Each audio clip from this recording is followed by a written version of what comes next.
Here we go.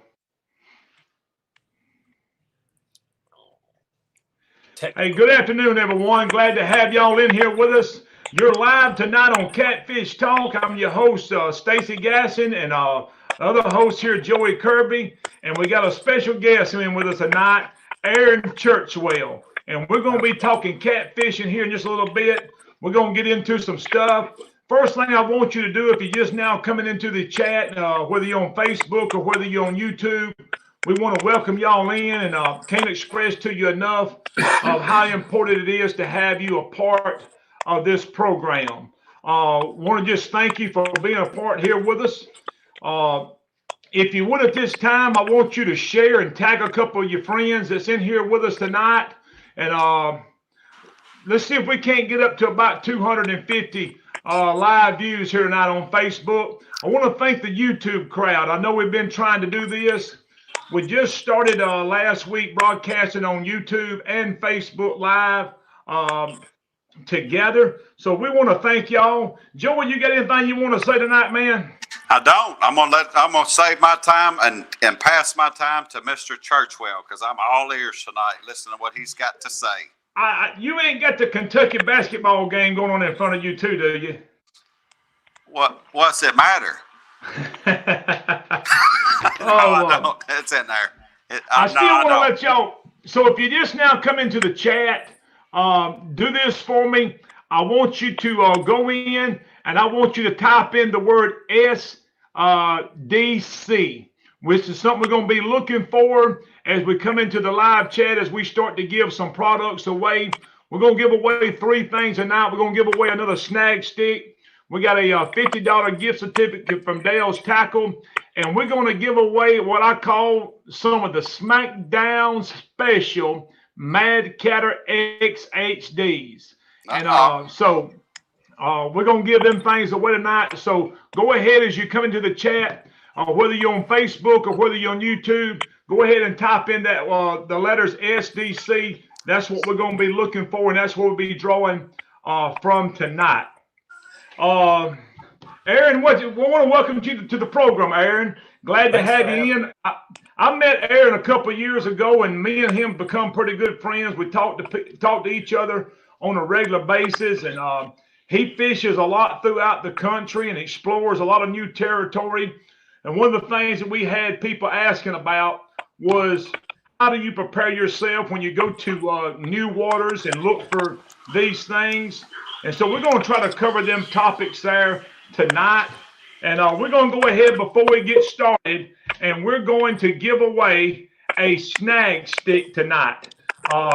So if you're in the chat, type in SDC, and we're going to get with that in just a minute on that right there. Aaron, since Joey's done left us, he's having a few problems there with his internet tonight. Why don't you give me a number between 1 and, let's say 1 and 7. We're going to choose from that. And so give me that number. I'm going to make it easy on you tonight and give you 2. Give me number 2. Yep. And we're just going to do a random search here, right here. We're going to pull up the second name that's in here.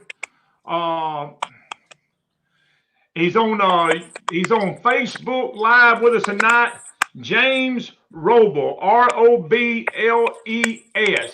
You are the winner of the snag stick. So I will be. You can contact. I'm gonna pull this name right here up and some information, and you can contact Doug Bond at Ninja Anchors. He's got a Facebook page up under Ninja Anchors, and he's also got a website, toughtackle.net.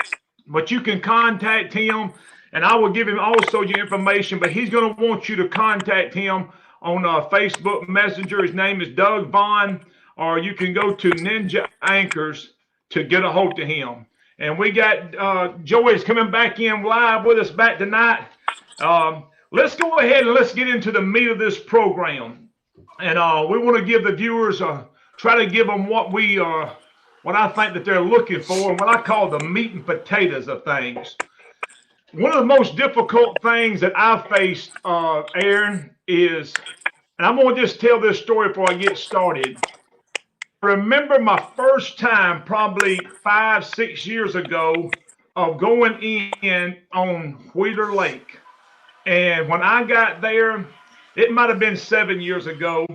I had always fished my home waters. And so you fish these home waters, you begin to know where the holes is at. You just over time you learn these things. But I went up on Wheeler Lake, and I'm telling you, there's a big body of water, and I was like a fish out of water.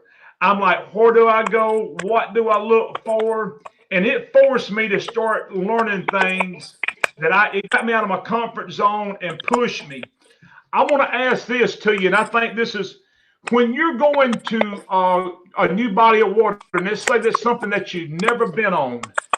There's some things that you can do to prepare yourself before you ever even lay eyes on that lake. And share a little bit with us of what you do. The biggest thing that I think I do before I go to a body of water is I get on their DNR's website. That's the first thing I do. And I check what's legal for bait and what isn't. In the great state of Georgia, we get to use any fish we want as bait as long as it's legally caught. So we can use, crappie and brim and stuff like that. Some states, they can't use that stuff. Another thing would be Navionics. That app is the best app I have ever downloaded on my phone. I mean, before you ever can get somewhere, you can get a lay of the land and kind of see how it runs and what the body of water has. For instance, Texoma, when I got down there, I knew that out on that lake, there was no shallow water. It was all going to be deep water fishing out there on that lake. The other thing I think helps a lot is DNR reports. It's hard to find them, but biologists, they do put reports up of how they go out and find fish and tag fish and study fish on bodies of water. It takes a lot of studying to do that. And then YouTube. Those are probably the 4 biggest things that I use. Do you ever look at Google Maps, or when you can get a satellite view, so it gives you can actually just see what is around. You can start finding some things from the air. Do you ever do that? Yeah, you can do that too, especially in a river system. If you're going to fish a river system you've never fished, you can look for structure piles and stuff that, where structure builds up to look for, good structure. One of the things I've done, Aaron, is when we went to fish on the Mississippi River, is I pulled up the Google Maps, and you can start finding where these barges are tied up. I mean, you can get the aerial view, and you can actually see where these grain bins is at. You can start looking at this, and so you have an idea when you start to head north or south. You know where some landmarks is at. You know where some things is at. Grain bins is probably a big thing. And if you're looking for them and trying to figure out where they at, Navionics may not have them on there. But if you go to Google Maps and pull up the satellite view, you can start easing down the river, and you can start seeing where these things is at. Yep. I want you to go. I want you to share a little bit more. And I just want to emphasize this, because this was I got a call this week, and one of the things they made mention of was, and you would think that once we come sort of related there to the Navionics web app, and I take it for granted that a lot of people's got it now. A lot of people know about it, but there's a lot of people don't know that you can get on your phone and download this app. And it runs off a satellite. And so when you go in that body of water, it's going to show you right where you're at as you go up and down there. Ain't that right, Aaron? Yep. These are actually from some of the seminars that I do. That's exactly what it looks like on my phone. So that's Weiss Lake in Alabama, right here local. But that's a section of the lake. That's actually the Tennessee River. Where's that honey hole? Where's the honey hole marked at? I ain't got a mark, Bobby. It shows you. You can see, it's got the holes, and it shows you all your 1 foot contours, and you can actually go in and color coordinate all that, like how Lake Master cards are.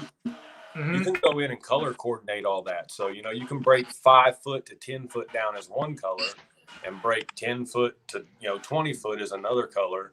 And it helps give you a visual of what you're looking for. If I'm looking for a ledge that's going from shallow to maybe mid-range, 20, 25 foot, I can go find a ledge that runs that. If I'm looking for a ledge that runs from, mid-range to deep, I can find those on there with the color coordinates. Do you find they're pretty accurate? Yeah. I was actually watching a video the other day on that. They update Navionics fairly often. So they've got their own boats that go out, and actually the video was down below Pickwick, and those guys get paid to just drive around and Now, Kentucky Catman, it won't do you any good. It's in your GPS coordinates. You're getting off my boat to go right to 2013 Sunset Drive, buddy. So, Brent, come on over here. I'm looking out the front window right now. So, but yeah, so you do find that that they are pretty accurate everywhere you go.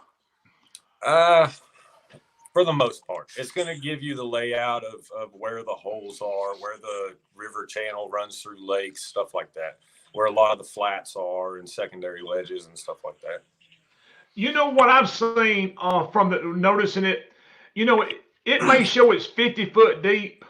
And when you get there, it may not be 50 foot deep, but it's going to be close. Well, that all goes off of, and this is another thing I can tell people too. When you get to these bodies of water, look at what the water level is from full pool. So if it's up or if it's low, go into your unit and offset that. Yeah, I seen that. I watched a video on that the other day. Yeah. Yep, because Weiss Lake is known for how far they drop it in the wintertime, and it adjusts on that map. Yeah, I did. I watched some of that the other day. Yeah, it's pretty neat. Yeah, Weiss. And I've seen a lot of people beach boats out there not paying attention.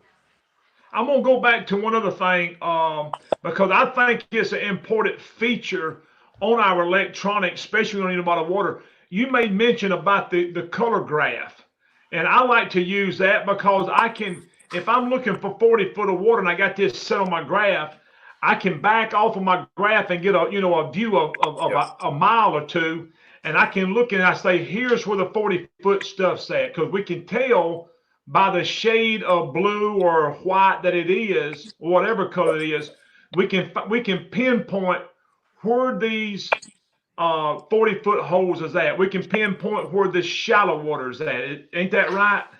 Yep. And that seemed to be a really, really great feature.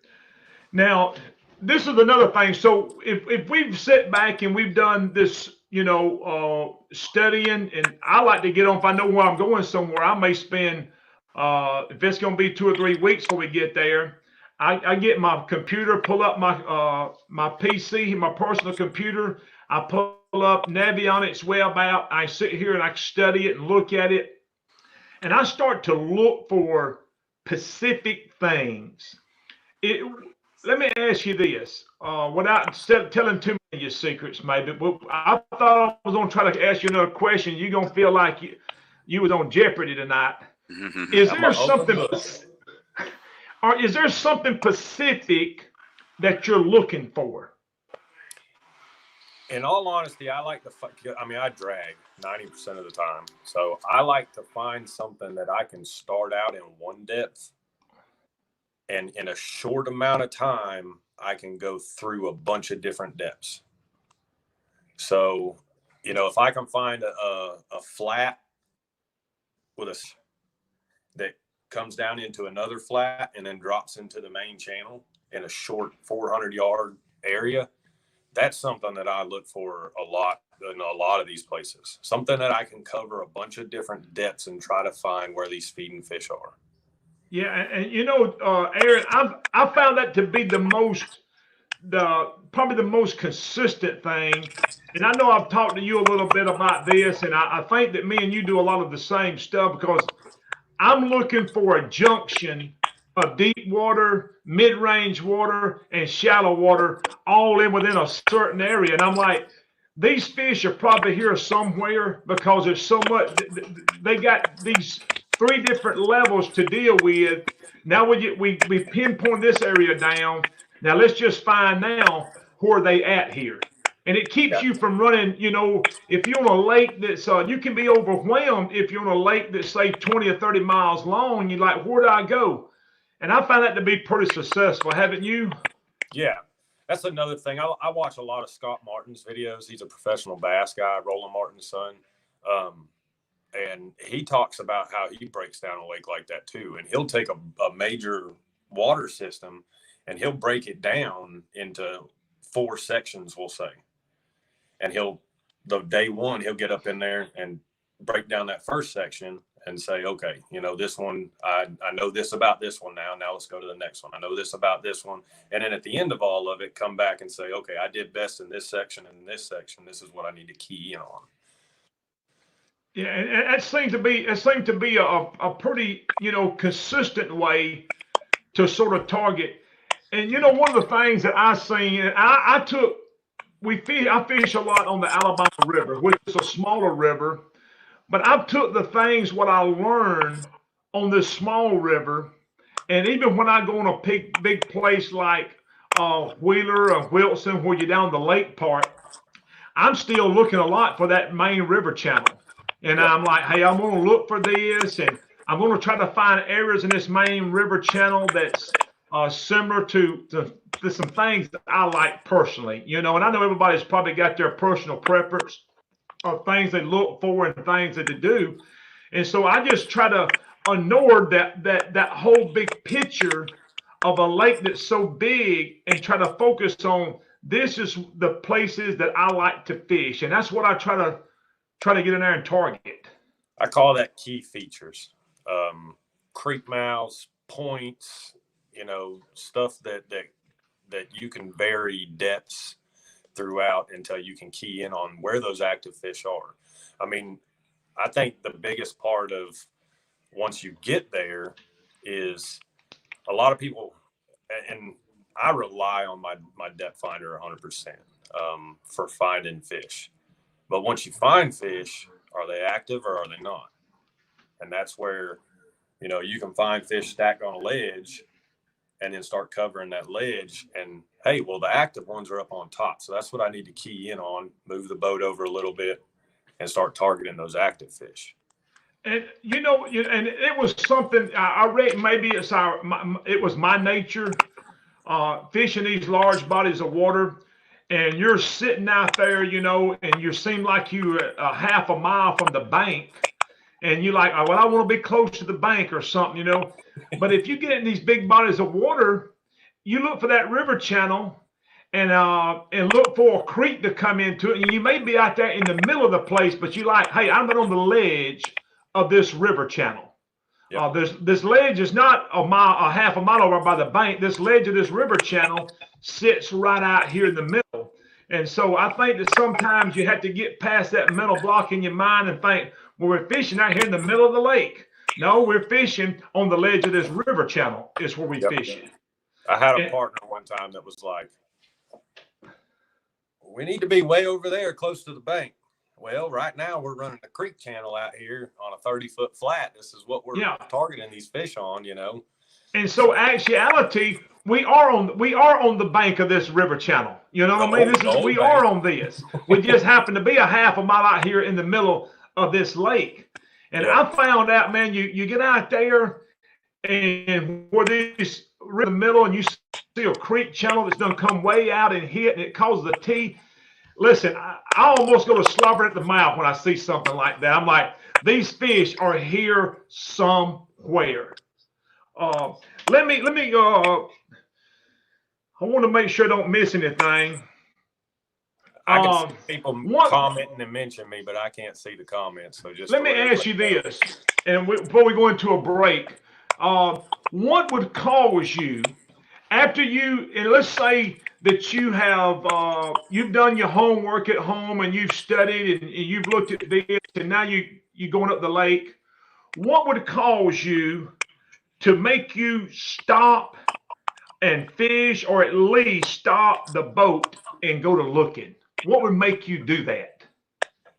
I mean, when you're going to a body of water you've never been to, the only mental recognition you have is what you saw on Navionics as far as what the bottom of the lake looks like. So, I mean, if you're cruising up the lake, and that's another thing, the map cards don't always match up with Navionics on your phone. So you may be out there on the body of water and where the Navionics on your phone didn't show something and you see it on yours. Maybe there's a submerged island out there or something like that. Stop and look at it. Yeah. And and this is probably, I think, would hold true if we're coming down that lake and we got and let me go back and say this, because, my dad, he's old school. I mean, he is old school, and, and I get on my boat and I got electronics on there that looks like TVs, and I'll be showing him this, that, and another, and He don't son, understand it. do you really need all of that? Do you have to have all of that? That's almost cheating. And I told Dad, I says, you know what? If you carried me to the body of water that I fished on for the last 40 years of my life, I could get by without that. I know where to go. I know it like the back of my hand. But when I hop on a body of water that I have no clue about, if my electronics is not on my boat, I'm lost. Because now what I instantly was able to find, now I have to start spending, it takes you 2 or 3 days to figure out what you can sit there and look at your map and say, hey, here's where we need to go at. And if you didn't have that, you're just sitting there trying to just search and look and search and look. And so the electronics to me on new bodies of water that's a must. To me, do you find that to be true too? Yes, especially on a new body of water. My first trip to the Mississippi River, when we got there, hey, I'm telling you, I felt confident. You know what I mean? I'm like, well, we'll get here. When I get out here, I'll pull up my Navionics. I'll be able to see this hole, that hole, this hole, that hole, the creek channels, and I'll discover. And I got there, and I'm like, uh-oh. it ain't on here. This Navionics card broke. And literally the day that me and Joey went last year, I drove in 2 days from looking at my maps. We drove 200 miles on the water looking.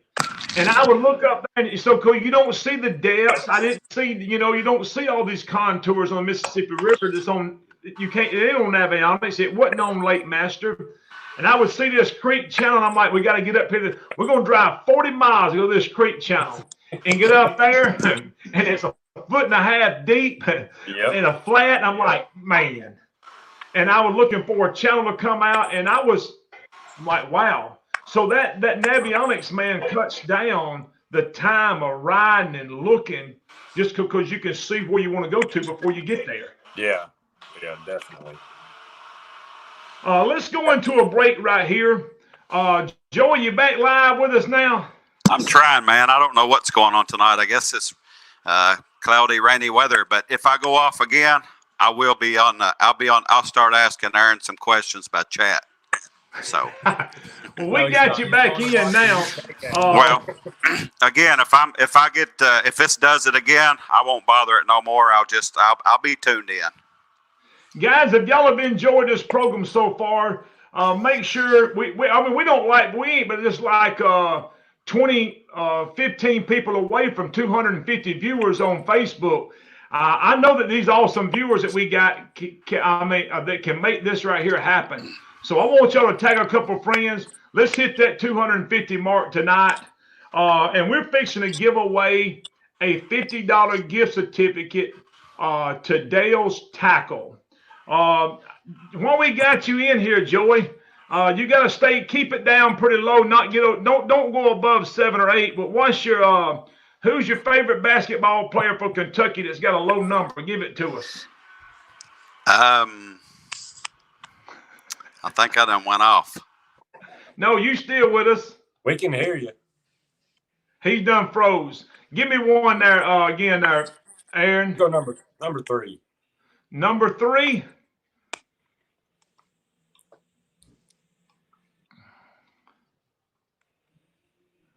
And this right here is for a $50 gift certificate to Dale's Tackle.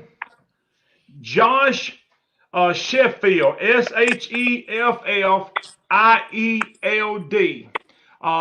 I want you, if you would, to contact Dale on, let me pull this number. Here's his name right here. I forget I have this right here.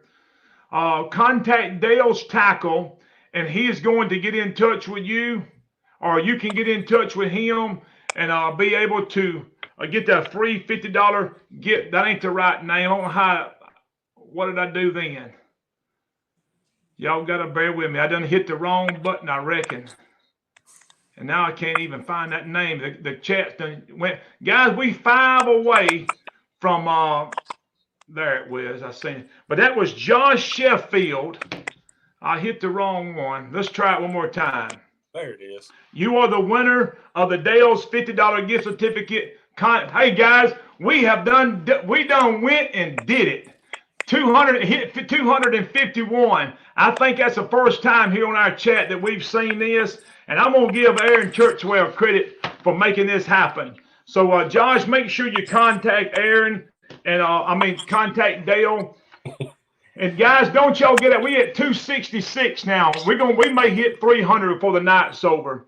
And we're going to give away in just a little bit what I call some SmackDown specials, some Mad Catter X HD. So y'all stay tuned in with us, and we're going to cover a few more things.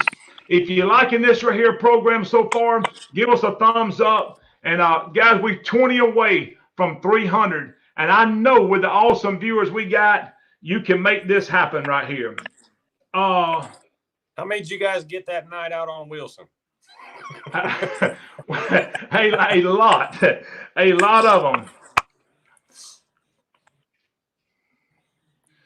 Let's do this right here. Let's look at this, Aaron. And I think we pretty much would. Can you think of anything else that we can cover on just preparing yourself? We covered everything on that. I mean, this is, I get this a lot of times too. People go out and they fish a new body of water and they don't do good, or they fish a tournament and they don't place good in it and all that. And they're like, well, I'm not going to go fish a new body of water anymore. I'm just going to stick to what I know. You got to realize time on the water beats everything. Every body of water fish is different. You can go fish Wheeler Lake and then turn around and go fish Loudon. And it's the same river system, but they fish different. So don't get discouraged because you didn't do good. I mean, it's all part of it. Aaron, I'm going to stop you. We at 293. We're going to get 300 tonight. I'm telling you. Uh-oh. Come on, Bobby. Let's see it. Hey, have you realized, is it just me? But when I started to venture out and fish new bodies of water, it seemed like it just made me an overall better fisherman. It does. And my first trip to Wheeler, I came home with my tail tucked. We caught 2 little dinks at the second Winter Blues, and I went there with my chest puffed out, and there's 100-pounders in here, and I'm going to catch me one tomorrow. And we got there and drove over the Decatur Bridge, and I looked at my partner, and I said, I'm not putting my boat in that body of water. That thing's huge. But and I'm gonna tell you, and it can. We hit 300. We over 300 now. It can be overwhelming. I mean, and the only way that we can sit here and try our best to tell you, but really, until you get there and just start practicing and putting some things into action, and then you catch a fish or two, and your confidence level all of a sudden goes up. Yep. You're like, wow, I can do this. Yep. I think that's what separates. You see these guys, and these guys here that's watching us. I know they can catch good fish, and they've probably been. A lot of time we've been just on one body of water, but I'm telling you, they can do it just as well as anybody else. It just takes some time. I mean, people see us on Wilson and Wheeler fishing, And most people now think it's my home water, but I don't fish it near as, if I was my home water, you see me on all the time. I have That's to me drive too. about 5 hours to That's a get there. 4.5 hour drive to get the Wheeler. So And, it was years ago. My wife said, "You gonna ever give up on that?" I said, "I ain't gonna give up on it until I learn how to do it." It was such a big challenge for me. Then you get there, and it took some time, and they see people on these lakes catching them, but a lot of times you just didn't jump out there and do it your first trip. It took some time fishing it and learning it. But once you start to learn these different bodies of water and start to put things together, and it's going to make you an overall better fisherman. I also hear a lot of times about, well, how do you find these spots? How do you find these spots? Or, or you fish against guys on their home body of water and they say, well, I got this spot that does this. The biggest thing I can tell people is, yes, on a body of water, you have your spots. But if you ever realized why you go fish those spots at certain times, it's not the spot, it's the condition. If you start breaking it down and looking at why you're fishing an area, when you're fishing it, and why you're catching fish, and go back to those conditions and learn how those conditions affect fish, that will really open your mind up, and it'll make it a lot easier going to these different bodies of water. Aaron, one of the things that I've seen, and I started to, it was like a light switch went off, and you see it from guys. And I listen, I ain't going to say from guys because I'm just as guilty of it as anybody. I'm on my home body of water, and I go to the same place every time. And people say, man, I catch them here during the spring of the year. And they do. But they fish that, and they say, well, I don't never catch none here in the summer or the winter or this, that, and another. I said, because the conditions was right for them fish to be in that location at that time of the year. I says, and you fish it 12 months a year, but you're wasting your time the rest of the 8 months, Yeah. I said, them fish was there for a reason. Yep. And I think that we get into a pattern thinking, well, we're going to catch them every time there. And we spend a lot of our time going, anchoring up or dragging a certain area, and they're just not there because the conditions were not right for them to be there. Yep. I think that the two biggest things, moon phase and barometric pressure, if you can key in how those affect fish, that will really help you out moving across the country and trying different things. One of the things I haven't done, and my wife says I'm a procrastinator, especially with things around the house. Aren't we all? But, I said a couple of years ago, I was going to get me a calendar, and every day that I fished, I was going to write down on that calendar what the temperature was, what the barometric pressure was, and what depth of water I caught these fish in today. I was going to do that and do it every time and start trying to form a pattern. So I've just never done it, but I just feel like that it would probably be a big help that, hey, we catching these fish every time we go with the barometric pressure at this level. We catch them at this depth, this water temperature. We catch them here. I just believe if somebody probably somebody has. They just ain't telling it. But I think it would pinpoint a lot of things down. There's an app. There's an app that can help you with that. Yeah, but I had to go to it and study no, it. There's actually quite a few apps out there. First one off the top of my head, FishBrain.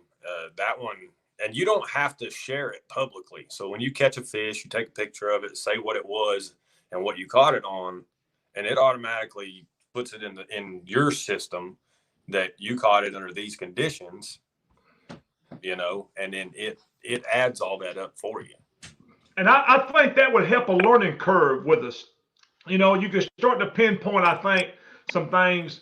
And I'm going to share this one more time. And I know I've shared it in the last couple of programs, and I believe that you can probably testify to this. These fish, they move. They're moving in that water column. They're moving from 50 foot. They're moving back up to shallows. In the spring of the year, they're moving up into these tributaries and things of that nature. And these fish are moving. Let me ask you one more thing, and I think probably a lot of viewers would probably like to know this. And we'll close with this question: What techniques? And I'm gonna put it this way before you answer. What techniques do you use? Anchor, dragging, or does it differ from water conditions? And I put down here, um, just take what the water gives you. Is that it? Yeah, that's 100%. You can go somewhere with a plan, and when you get there, as soon as you get there, realize the plan's got to change. So, if I can, I'm going to drag. I'm going to cover water. I'm going to suspend drift. I'm going to drag. I'm going to cover as much water as I can on a new body of water. But if you get there and it's flooded out and you've got, 2.5, 3 mile per hour current that you can't drag in, yeah, you can suspend drift, but, put down an anchor. Yeah. If the wind's working the wrong direction with the current and you can't really drag the way you want to, and you can't drag the areas you want to, put an anchor out. Yeah. Or spot lock, suspend, and And one of the things, Aaron, that I've seen is, I love that's my favorite is dragging baits. Yeah. If I've got my choice, I'm going to drag baits. And somebody asked me one time, "How you drag baits over here?" I'm like, "I don't drag them there. I can't." and I said I had to do something different because if the water is moving pretty good, you're not going to be dragging no baits. You can't do that. And so you have to just really learn some good different techniques. And if the water is running 4 miles, 2.5, 3 miles an hour, it's going to be hard for you to drag baits at a half a mile an hour now. Yep. This will. I mean, everybody knows Mississippi River. Everybody knows that when you go there, you got a bump, right? I have yet to have a partner that would allow me to bump on the Mississippi. So I can go out and do it by myself while they're napping or, taking a break or whatever. But during those tournaments out there, I don't bump, and it took 2 years ago. We got there Saturday, and it took all the way up till Wednesday for us to put a fish in the boat. And finally, I was like, we're going to have to do something other than bumping. It's pointless with just one of us in the boat bumping, and we're getting hung up. We're not catching fish. And we started suspend drifting on seam lines and spot locking with 16, 18 ounces of lead and just suspending in them seam lines and started catching fish. I mean, the first fish that morning was, it was 66. We won Wednesday's big fish with it. And my eyes just went, wait a minute, you ain't got a bump on this river. But you got to do what you're comfortable doing. That's the biggest thing. That's what I was going to. There's a couple ways that I'm going to fish, and I've not had enough time to be on the body of water and learn how to bump. And I'm telling you, if we was going fishing tomorrow in some competition, I'm not going to start tomorrow. Yeah. I'm going to do what I'm comfortable with. And I'm like, hey, I've caught fish like this all my life, and this is what I'm going to stick with. And, a guy told me one time, and I think it's held pretty true, and it was in the bass fishing. If you don't have confidence in what you do, you just don't seem to put 100% effort in it. No. And if you don't have trust in what you're doing, then you're sitting there questioning yourself the whole time. Yeah, you're sitting there questioning yourself, and you don't give 100% effort. You're sitting there thinking, I ain't going to catch nothing like this right here. I don't know why I'm even fooling with this. And you just don't put the effort into it. And you sit there 5 minutes and you say, roll this stuff up, let's move. They ain't going to bite here. But when you have confidence in something and you see the fish there, I'm like, boys, I'm going to sit right here. We're going to catch him. It's just a matter of time. And that's what confidence seems like it changes. When you have confidence in what you're doing, it's a game changer. It makes you stay there longer. It makes you work at it harder at what you do. Yep, you put the effort into it that it needs. Yeah. Do you want to add anything else to this before we close out of here?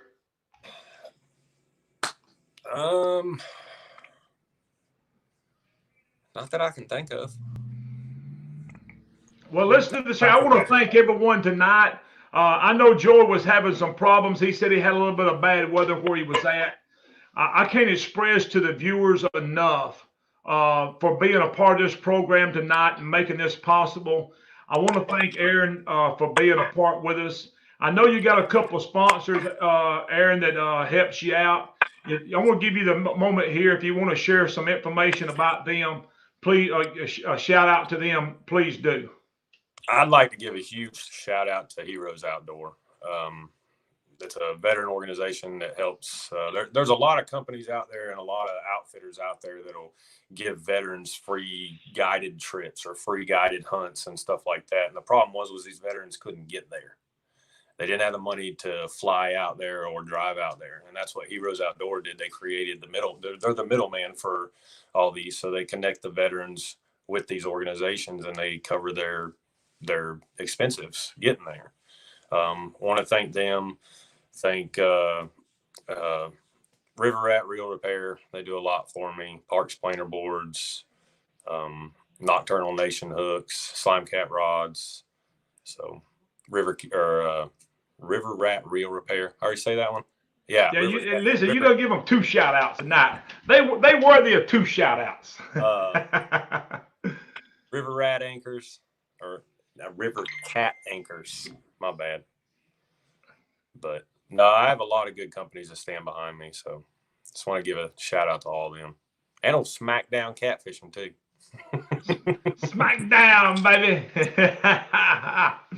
Guys, I want to thank y'all. We're going to give away a pack of, it's a 25 pack of what I call the Smackdown specials. They are Mad Catter XHDs from Hooker Terminal Tackle. James R. Wood is the man who owns this right here. So the one of us here can contact James R. Wood at Hooker Terminal Tackles. He got a free 25 pack. Just contact him. I have his. I'm gonna give him your name, so he'll be looking for you to call or chat. Let's go ahead, and I want you to do this right here. And we're gonna look here into this bag again, and we're gonna select a name from the number of 1 through 7, and give me a number right there again. Do number 5 this time. Number 5, and we're just gonna reach in here and get the 5th number right here out. And guys, I can't tell you enough of how happy I am for y'all tuning in and being a part with us here on Facebook and on YouTube. Sorry that Joy was not able to stay in here with us tonight.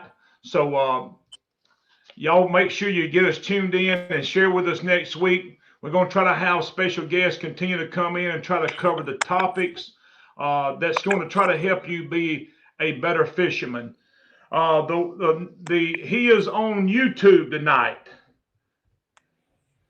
Sean Abney, Abney, Sean Abney.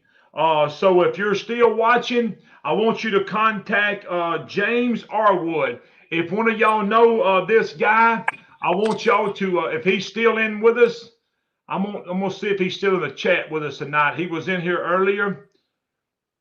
So if y'all know him or if he's still in, y'all can contact me after the show if you want. You can send me something on Messenger. But the winner of the Mad Catter XHD, the 25 pack, is going to be Sean Abney, Abney. Guys, I know there's a lot of people in chat. We was not able to holler out to everybody. We was around 250 tonight. Still, we bumping 253 right now. They may not want us to leave here, Aaron. Anybody, I saw a lot of people tag me on the Facebook one. I couldn't see any of the questions or anything like that. I'll get on there and answer y'all's questions after this. Just let me eat first. Thank you, Billy Birch. Thank you so much, my friend. And I don't know. Let me see. Guys, I want y'all to, let me go back up here before I close out. Got Lisa Haraway. She's in the house tonight. There's a lot of people that we know that was tuned in with us. And Eric Derry, Dustin Fowl was in with us here tonight. D&T Customs. D&T Customs. He's in the house. I heard you guys are fishing out of his Sea Ark for the Sea Ark tournament. Hey, don't be telling everything. Hey, I told Dusty, and I don't know if Scott Lovelace and Julie's tuned in with us or not, but it asked me, says, can you drive? I said, Dustin, just sit back there and hang on, and I'm gonna show you. They just bought him I a hope, new string bait tape. Aaron, I hope he got that motor broke in, because if it ain't, I'm gonna break it in for him. It should be. I can't wait to see what all he's done with that boat. Yeah, you're They took exactly a right. center console River Cat and turned it into a dual console River Cat. I'm gonna go ahead and close out. I'm gonna share something before I close. It was a man by the name of King David. I think it's recorded in the book of Psalms, chapter 51, and he had failed miserably at pleasing the Lord, and the Lord had really convicted him about that. And he made a statement that sometimes stays on my mind.